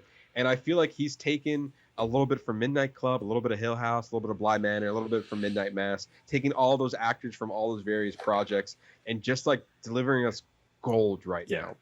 Like I will consider this a masterpiece from Mike Flanagan, and I double checked. That man has not received any Emmy recognition, and that is a shame. That is a fucking crime. like not even for Hill House. Like maybe not the other ones, but Hill House, not even that one. I'm hoping that maybe this will give him his due, but like for what he has done for the horror genre, like I feel like, and this is a conversation also I think I would love to get Brandon's take on, because I just like, to me he's up there, like just the way that he writes, the way that he can. There's not one project that he's given me that I haven't liked. Even Hush, one of his really earlier projects that I didn't even know that it was him who made it, and his wife is the main lead in that, and that movie's fucking incredible. That is an incredible scary movie. That a lot of it is, and even that one, it's not even like a lot of jump scares. It's just a lot of implied horror, which is a lot of that background shit that he likes to do, which I love. I love that he does that. Yeah, and that's the crazy part. It's like it's not about the jump scares. No. It's not about making you scared. It's honestly making you scared in ways you didn't know how to be scared about. You know what I mean? It's very implied. Like, it's like implied scares, which is like, oh shit, like I didn't know that was there. And then the jump scares like are so jarring that it's like you jump. You're right. I agree with you 100%. Yeah, I like, again, without going into further detail, I can't wait for you to finish the series. I think it ends on a really strong note. And I think it's just it's a big loss for Netflix to have, it's a big loss for Netflix, but a huge gain for Prime. Yeah. Maybe they'll give him more creative freedom. That would be maybe. Like are we going to see an unhinged Mike Flanagan? Like, he's already proved it for me for Hill House, and he continues to prove it with his other projects. I'm on board for the future of Mike Flanagan, and I hope it's bright. I agree, because it's like, especially in the horror genre. But I would love to see him branch out. And for whatever reason, if they ever give him a Marvel, Star Wars, anything in the nerd world, strap in, boys. I was like, whoa. Honestly, instead of Sam Raimi for Doctor Strange, they should have given that to Mike Flanagan if he was available. Any horror, any character that's related. Maybe he should have did Morbius. Like anything that's horror related, they should give to this man. They should just let him do it, because 100%. He is fantastic. But moving on from House of the Fall of the Usher, I did also binge all of Gen V on Prime. That's next on the list. I've heard good things. Great show. It's a great show. I binged the first 6 episodes because that's what was out at the time, and then I watched the last 2. It's what a spin-off should strive for. Like it very much acts on its own, but little mentions of the bigger boys universe, and it acts as both a continuation of The Boys season 3, but also very much its own thing. And I think it does a better job at The Boys of like giving us a lot of characters that we can attach to and seeing what their problems are and how they can control their powers under this like university setting. And that I feel like we were just able to get more out of it, instead of with The Boys, it's just been like Vought is bad. And the 7 is corrupt, and Vought is corrupt, and the boys are trying to stop it. This dived into much deeper content because we were getting a different perspective on this whole corrupt world that we have going on. So I think it was a really well done. Like it's equally as violent and gory and absurdity and ridiculousness. And if you thought The Boys pushed the boundaries, this one took it a step further in many ways. I laughed. I was like, oh, damn, they didn't have to do it that way. But yeah, I think it was a great show. And it was already renewed for a second season. So I think they have something good there. And I think if I, like the creator, because it's both The Boys and Gen V, he said that like you had The Boys season 3, Gen V picked up from there, and then you're going to have The Boys season 4, and then the Gen V season 2 will pick up after the events of season 4. So it really does feel like like it's a continuation. But if they keep doing it, like I feel like that they found a nice balance between the two shows. That it's like we can maybe get one of these shows every other year, and it's good. So, question for you now: do you feel are there, without giving it away, are there things that happen in this season that will make you not understand The Boys season 4? Very minimal. Like there are. So you don't need to watch this No. to understand The Boys season 4. Is where I'm getting at. I'm gonna say no, because most of the characters that were brought in from the Boys franchise were pretty much dealing with the problems and the events that were happening within that show. Oh, okay. So okay. I don't think they really didn't dive deep into the bigger problems of what the Boys were going through. So yeah. So I think season 4 will probably pick up right where season 3 left off, and Gen V is a nice little bonus if you want some extra content in there. Now, that being said, we haven't seen The Boys season 4 yet, so maybe there were some elements that made Gen V required viewing, but given what they did with Gen V, I don't think they're going to do that. So okay. And the last thing that I binged was Loki season 2. And like I was saying, I don't know if I want to dive into it too much. I will say this, because I feel like next week we're going to be talking about the Marvels, and I feel like there might be some connective tissue between the two things, so I don't want to dive too deep into it. I kind of want to bring it back up again next week. Okay. And also, we'll leave it. I also want to give you a chance to watch it, and you don't have to, but I think I'll dive into more of it next week. But I have watched Loki season 2, and what's really funny about it was that I think I remember talking about this 2 weeks ago, and I said there's not much buzz around this show. Like I felt no reason to like immediately watch it. And then there was an episode that aired. I don't want to give you specifics, but there was an episode that aired that I was like, oh wait, people are now finally talking about this. So I feel like I need to binge it, or else something's gonna get spoiled for me. So like I binged the first 4 episodes, and then I watched 5 and 6 when they were dropped. And I will say this: finishing out Loki season 2 gives me a lot of hope for the MCU. So even with the issues of Jonathan Majors, and I'm assuming he is a forefront in this season. Not a forefront, but definitely a main player. I would say like a secondary villain. He is a player, not a main player.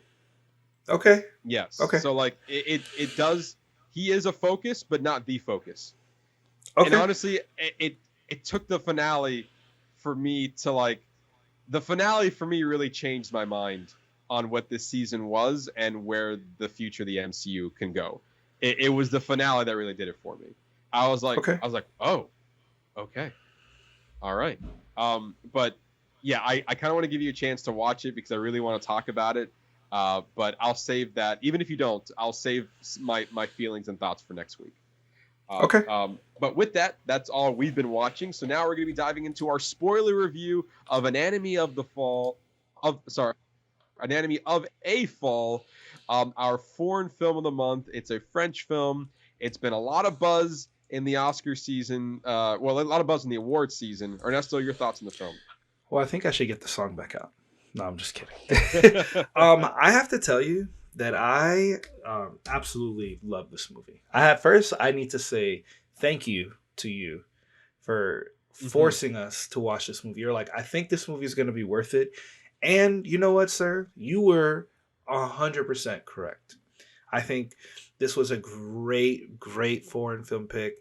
I mean, we get this very personal look at this couple's marriage through the death investigation of her husband. I think that in itself, and then you can, if you're watching along, we have the poster showcasing it, and I think it kind of details like everything that, like, first of all, this poster very well made. It's like from the left, just how it was constructed. I think it tells a lot about the story just in that. I mean, she's sitting there holding her son in sadness, but it doesn't really give away what the whole story is about.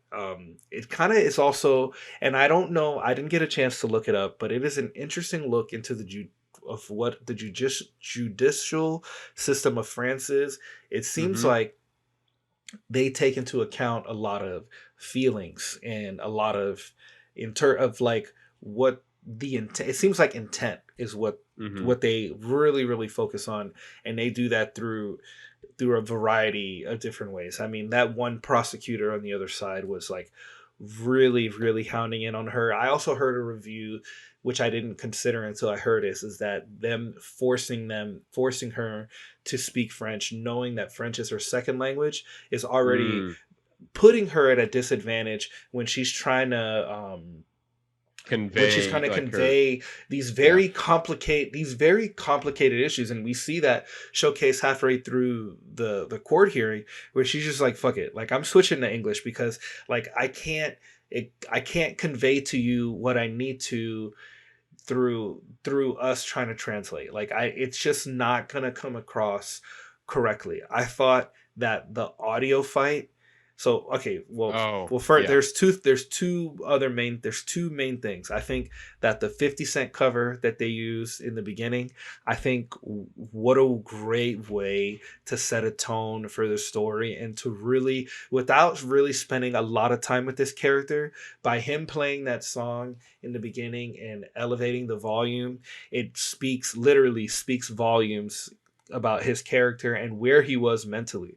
It's like, that is some high level petty shit to do, sit there and blare that, knowing that she's having that, and that's without the context of knowing of this. I mean, he would literally, we come to find out that he would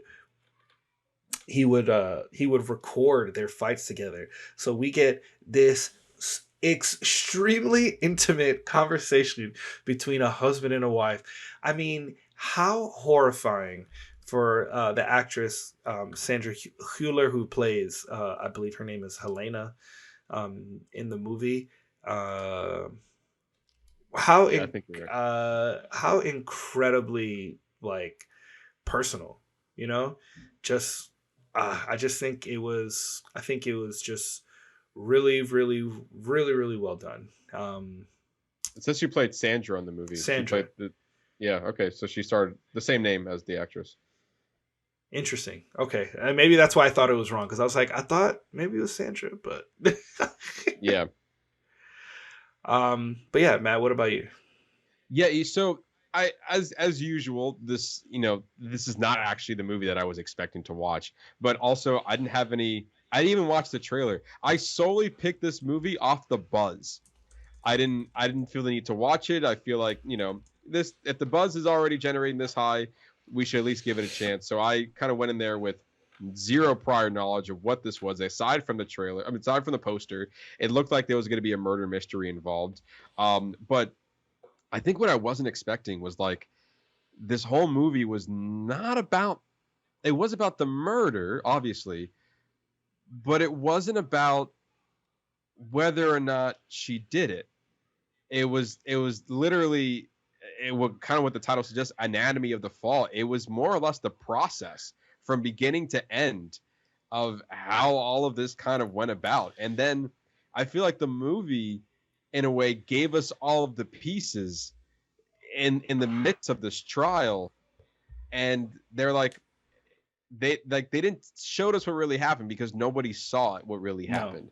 So at the end of the day, it's up for the audience to kind of draw their own conclusions based off the facts and the evidence. And again, spoilers, we realized that she was innocent within there. But I think there was, for me, what was intriguing about this whole movie was that we were, the filmmakers told us, the audience, to be the jury of this whole thing, even though we didn't really have a say of how the outcome turned out. But I felt like a juror listening to all the facts and seeing whether or not she was innocent or not. And I feel like that, to me, was the most interesting part about this movie, because I felt really engaged with it. And it was like, okay, this is this and this and that. And like, you have a history of lying. You already lied to them before. And then the brutal recording of their fight was, I feel like that was like the turning point of the movie, of being like, okay, maybe what I thought wasn't was. And, we just kept given more information that kind of switched my perspective on a character or a situation. And it was done very especially well. With her, like, because it was like, well, you withheld this information before. It's like, well, if I would have told you this before, then you thought it was guilty. It's like, but you seem more guilty now than with you Yes. withholding this information, even though she was innocent. But but it also gives the additional layer that she's in this foreign land. So it's like you're talking to her. It's like a bunch of aliens who see you as this outsider who killed one of their own, especially that they are living in this remote town where everybody knows him, and you're just this German lady he brought back with him. Like what did you do to our poor man? Like, even if he did, and it's almost like that, even if it's almost like they didn't even care that he committed suicide, because they would blame his suicide on her, on the things that she did, Right. on what she imposed on his life. But then, I mean, there is some really, really masterful, powerful writing throughout this entire film. I mean, there's just one point where she's talking to him, and she's talking to him about dreams and just like expectations, and him voicing his concerns about wanting to be able to grow as a writer, but understanding that as a parent, like, two people can't have a super successful career if you have a child. Like, the sacrifice of you having that child is that one of you has to take a step back and can't give yourself all to your career, because there is something immediate, like the life of this human being you created, that requires your 100% attention. And then we see that he feels guilt because, the times where he did, they asked the babysitter to get him, and then it involved his son, this whole other layer of his son being like injured, like severely injured, like he's basically blind for the rest of his life. And the father, I mean, I would blame myself too. He blames himself for his son being blinded because he decided to stay home and write a script that they were to get, and then they got someone to pick up the baby. And like, what a complicated thing to say to her, to fault her for, even if it was momentary, to blame him. Like, you can't, like, yeah, you can't blame him, but of course, like, well, technically, if you weren't doing this thing, then you would have been able to pick him up, and there's a good possibility that wouldn't happen. So like, that guilt is justified. Like, of course you're going to feel that way, but then why, it's being stuck in that pattern. And the problem is that instead of her realizing that her partner needed help, she decided to completely pull back, like, and just recluse into herself. Yeah, and I feel like that throughout the movie there were just a lot of, I guess to say, I don't want to use the word clues, but there were just a lot of information that was presented to us and was like, is what you're saying actually valuable? Is what the child saying actually valuable? What I also found more interesting was like the connection that, like, what strain that brought to the family between the mother and the son. Yes. Within this trial. And the son was like, now I have to go up on the stand. There's some new evidence that I feel. He even shoved his mother away, saying, I can't be in the same house with you anymore because of the information that I might have discovered and need to talk about in trial. Like, they even had a person that, what was her role? It was more like a, yeah, and I thought that was interesting, that it's almost like sequestering the child so that he's not influenced by anybody, since they were going to use him to testify. It was just, that it was like that more than anything. It was just so interesting, and she was almost like the deciding factor. And I think, that's something that I don't know if I've ever seen here, because they're both, because of their involvement, of her involvement in the case on whether or not she killed him or not, like, not forcing them to be together, and like this kid, like, having his innocence ripped away from him, like, yeah. Can you imagine? I would be mortified to hear, like, to have all your personal relationship aired out to your child. Like, that's not the right venue for that. Like, and like, he doesn't need to hear the intimate workings of their fights, of like, oh my gosh, like, you shouldn't have to hear that side of your father. Like, that is soul crushing. Like, yeah, but also, like, the judge told the son that you can't be in the courtroom for this, and he said that I feel like I need to. And he to a certain extent, he had a point. Right. Because it is, and I understand, because it is like, I would want to know everything if it was going to be pertaining to the death of my father. Like, I would want to Right. know everything. It doesn't matter if I'm not ready. Like, I'm going to have to be ready. And maybe that's the point, is that like his innocence was taken from him, and it's perceived to maybe be in that courtroom where somebody could have preserved it and like hid him away. But then what does that speak to the life he's going to live after that?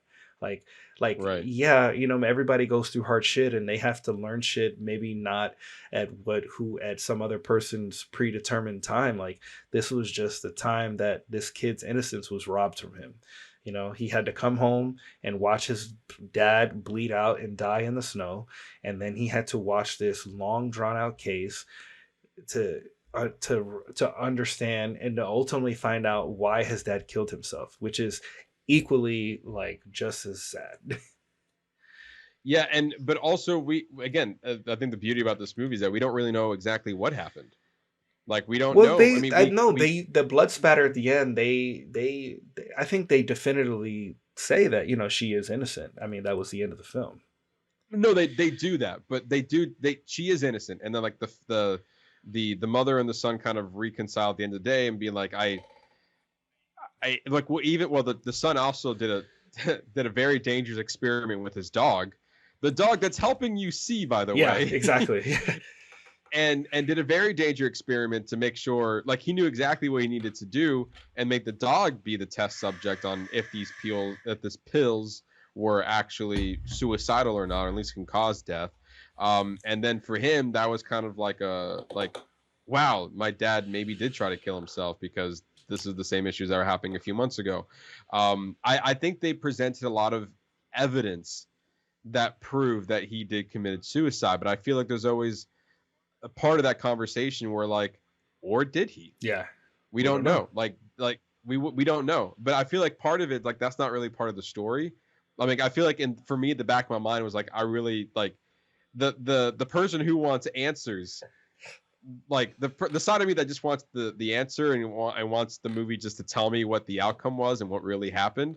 This movie wasn't about that at all. Like I said, we were like the juror in the sense. We were just presented with all the facts, and we were kind of dragged through this court case for 2.5 hours, and kind of just deliberately just being like, these are what happened. And I think that was a difficult decision to make, because even the guy, the prosecutor, was also like, well, he's like, I'm quoting your literature work, and you talked about doing these acts of killing people or alluding to killing people and all this stuff. It's like, it's right here in the writing. And then they kept saying, like, this is work of fiction, this is not a biography. And it's like, well, there's a lot of relatabilities to her work. That's like, he makes a point. I thought he was a great lawyer. Oh my gosh, on the other side of that, he was fantastic. But and I think the way and it was just the way they constructed it just made this courtroom drama just so captivating. Like, I was thoroughly involved. Like, honestly, I could have watched another 20 or 30 minutes of that, of just them deliberating through the court. Like,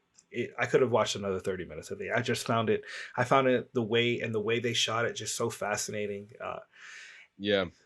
I also found it really interesting of, like, they went through different scenarios, like, in their home, kind of reenacting the events that might have happened, and they were throwing off a dummy off the roof crazy. To see how it would have landed. And, like, also just for you, like, they're kind of like, as a person who's owning the home, is kind of invading your space and doing all these different experiments on, like, what could happen. And then the boy was pretty confident, the son was pretty confident about when he heard, like, the argument, but then he made a mistake. And it's hard to feel like, I don't think he was trying to protect anybody, but I felt, and what a performance on the kid actor, Milo. Like, I felt that he is, like, genuinely beating himself up, because he felt almost certain that he knew exactly where he was standing based off the wood markings of where he thought he heard the conversation. But then after doing it, he realized that no, it was actually here, and that kind of changed the whole perspective of that particular that particular part of the court case. And I felt it, that he felt like, man, I messed up, and I know it too, and he realized that how important that was to not mess up. But yeah, and then even him going back to court and kind of going back on the stand and kind of reliving that, it there was a lot there. I mean, there still is a lot to unpack of like what it's I'm thinking a lot right now, but it was a well-made It's fantastic. This is a fantastic film. I could totally see why. I mean, it is a masterpiece. I mean, it just the way it's constructed, like it's the whole package. The directing is fantastic. The cinematography is great. Mm-hmm. The writing, to me, this is like top-notch writing. Like it is so good. This how they enthrall you into their relationship and like how you're able to feel for all these characters. Also, like Sandra Mueller, like I want to see Oscar nominations next year. I want to see Oscar nominations for writing. I want to see it. I would love to see this up for Best Picture. Like maybe that's why they're not going for the foreign film, but it needs to be for Best Picture. I think this is a fantastic film that I don't think this cannot be ignored. It's so good. Yeah, and I am curious to see if it's in the Best Picture conversation. Obviously, we won't know until February, really. Yeah. But it's definitely up there. I'm not sure if it's like my personally favorite film, but I definitely see a ton of attributes of where I feel like the nomination should be going. Especially with like I think the cinematography was gorgeous. I think that's for me was the highlight of France. It was beautiful. Yeah. And also the lead performance by Sandra Hüller. Like I think she did a phenomenal performance. And as far as kid actors go, Milo Grainer, he did a fantastic job as well. Like just like you said, kind of giving us that innocence, but also I think we saw him grow up in this court case as well. Literally watched his innocence be robbed from him. I mean, gosh. And then also for Sandra Hüller, like we see this like at the beginning, again, you don't know, like we were given very little evidence or little information to see where we sway with how we feel about her. But there are many moments where I felt most of everything she was saying is with confidence and like earnest. Yes.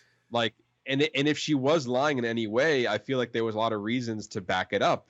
As she explained there as well. I think she represented herself very well within this whole process. And like, she was very thoughtful of like her son being involved.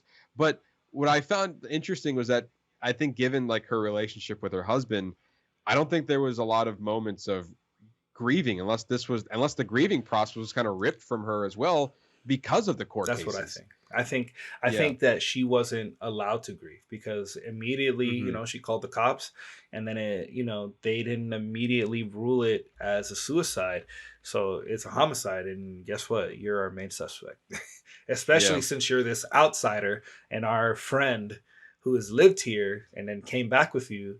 Like he's the one who's dead and you're the one who's here. So we need to do our friend justice and do a thorough investigation.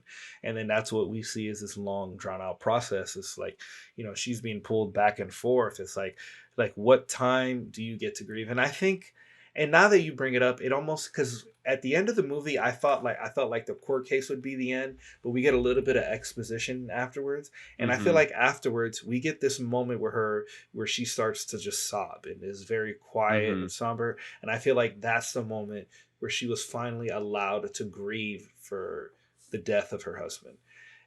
I mean, because the entire movie, she was just vulnerable. Like I would equate what they put her through in that trial is like sitting there and then you're being forced to stand there while somebody strips you naked. And like, you just have to take it. Like, hey, we're going to look at the most intimate and vulnerable parts of your entire life. And we're going to analyze them for the sake of trying to find out if you killed your husband or not. And that's just what's going to happen. And it doesn't really matter if you're okay with that. Yeah. But I mean, and boy, did they strip her of literally every single detail that they can get her at. Of like, this and that and your thoughts and feelings. And I feel like that was like, again, going back to the recorded fight. And then we went there and even discussing, because at the time it's like, okay, so you're German, but you're speaking a lot of English. Like that doesn't make any sense. But then they're like, even there's a lot of clarity of like, what English was a middle ground. Like, and it makes sense. Yeah. And like to me, I do agree with you that the script was, and the way that the film was presented, I feel like it was just done very well. I feel like the pacing was also for a 2.5-hour movie. I feel like they were slow at parts. Oh yeah, well of course, yeah. More in that first. I feel like in the first act there was some like in the build up to the court hearing. I felt like it was a little slow. Mm-hmm. And it was more about just for us just slowly discovering the character. Yeah. I mean, more and just like seeing where she lands and like her and we even got more about. I think this was kind of out of left field because I wasn't really expecting it, of like her having an affair and like her even having any interest in the reporter at the very beginning of the movie. I wasn't even thinking anywhere near that based on their interactions with each other. But then when they presented it, I was like, okay, maybe she was trying to make a move and make the husband jealous. We don't know. We don't know if that was her intent or not, but she, again, pleaded herself very well. Again, I think it was just a very well done movie. I can see it. I can see her for lead actress. I can see her for writing. I can see it for cinematography. I'm not sure if I can go for best director, but I can see it for best picture. Okay, I'll give you that. I just think the way the courtrooms part of it was constructed and the back and forth and just how visually we were able to get to everything. I was just fully involved, fully enthralled, and I just really, really enjoyed that movie. And I have to thank you for kind of suggesting it and kind of getting us like, I asked you, I said, Matt, is this movie going to be worth it? And you said yes. And I was like, you know what? I believe you. And you know what? You were right. You were, I got to give you credit. You were 100% right. So thank you, sir. And you're welcome. I mean, I took a gamble myself because I didn't know either. I was like, I don't want to sit in a theater because even like watching a foreign film in the theater, like, there's not for me, it's not the privilege of if I miss something, I can pause it and then rewind it to catch all the dialogue. It's like, you got to really pay attention to it. And I think watching it in the theater forced me to really fully, because obviously all distractions are kind of stripped away. And then that helped me get like really engaged into the story when it got there, because I'm like, oh, I feel like I got to pay attention to the court case to get down all the facts and everything, So yeah, at the end of the day, I'm happy that I saw it in theaters. But final thoughts. Final thoughts. I think this movie was realistically, I thought it was incredible.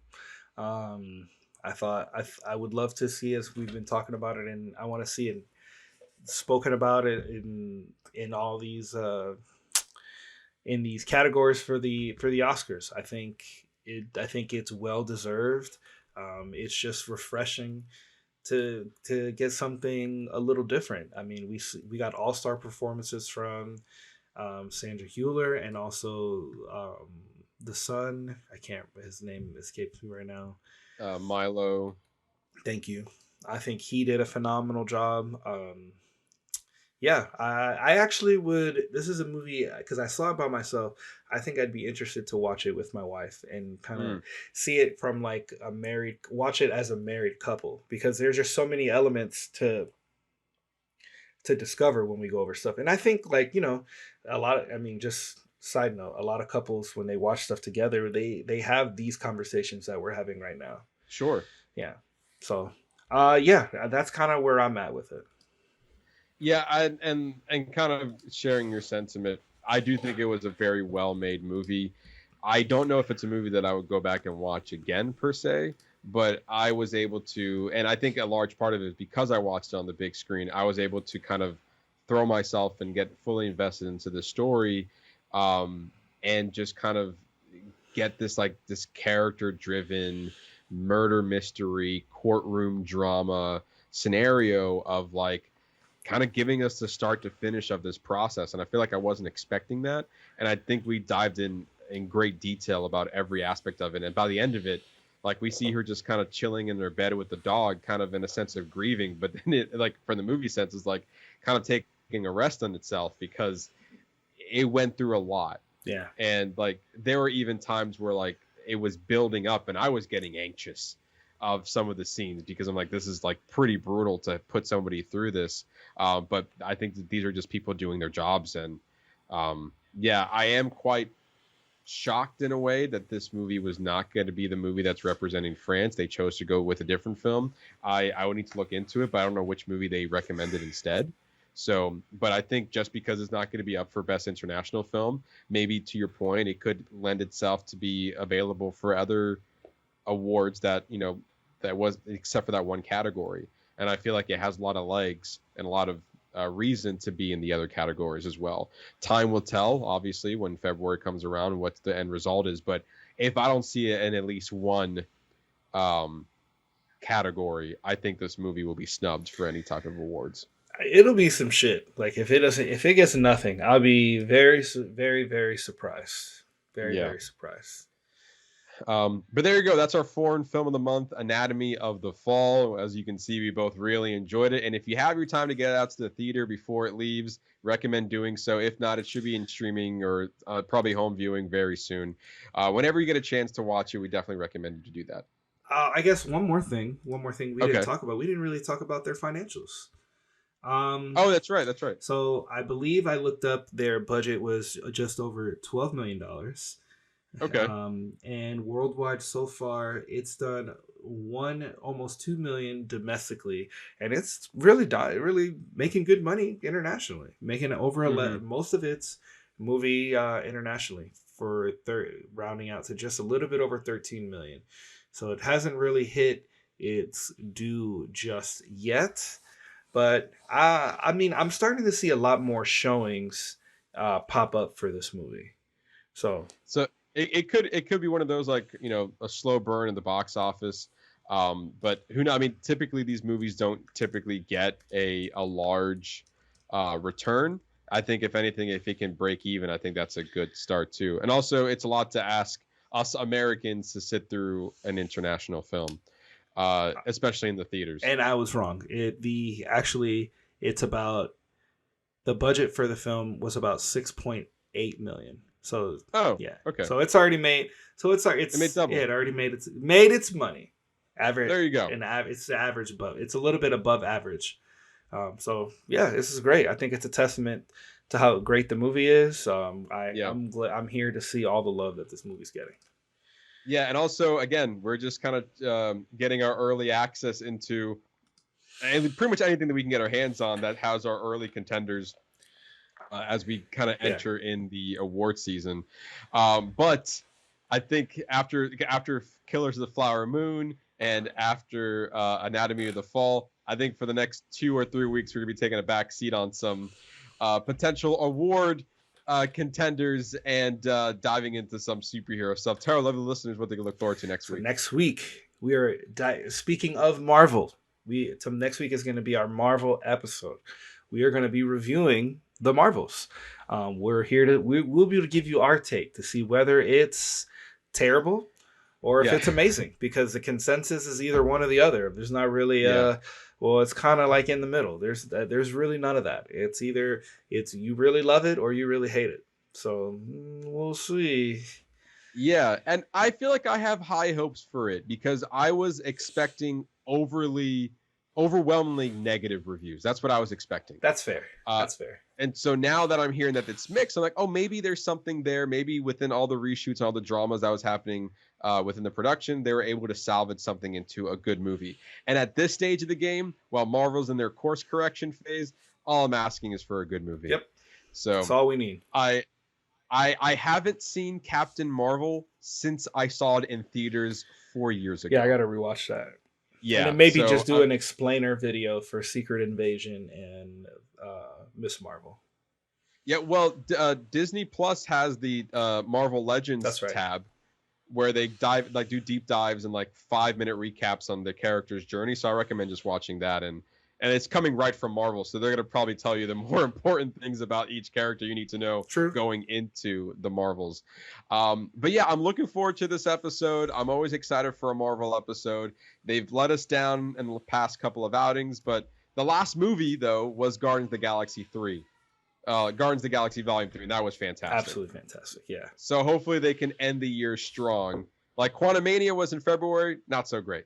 Then we got Guardians, which was very, very good. So hopefully they can end out the year with another at least decent. Yeah.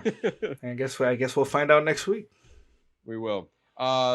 If you want more from us, you can always follow us on our social media channels on Instagram at boxoffice_bingers, our Facebook, YouTube, Threads, and TikTok page at Box Office Bingers, and our X page at Box Office Binger without the X. We'd like to thank each and every one of you for listening to us just talk about movies and TV shows, entertainment, and the streaming wars. We had a lot of heavy news this week, but we really appreciate you guys sticking with us and kind of hearing our take on everything that's happening in Hollywood, all of our movie talks, and we're hitting on 4 years, if not very close to 4 years, and so I think we just did. I actually think it's either this episode or the next one. It's our 4 year. It's technically our 4 year anniversary.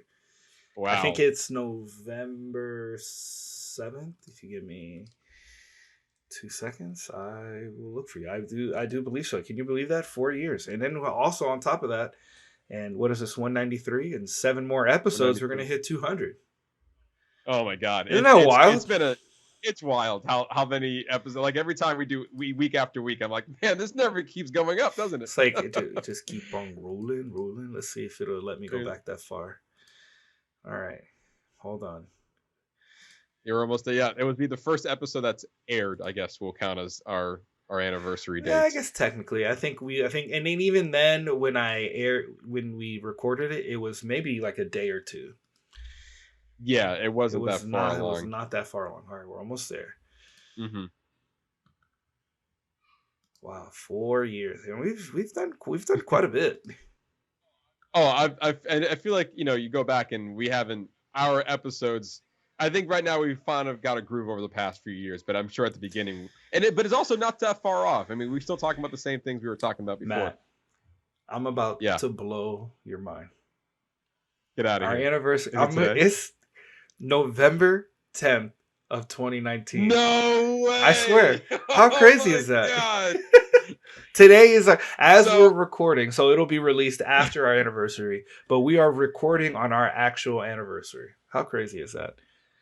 Wow. Happy 4 years, sir. Man. Here to many, many more. That's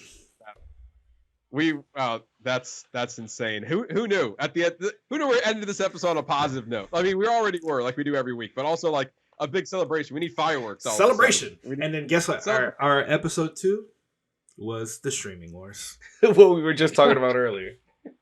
Fantastic. I'm glad we have a great memory and we stay consistent with all of our topics. Exactly.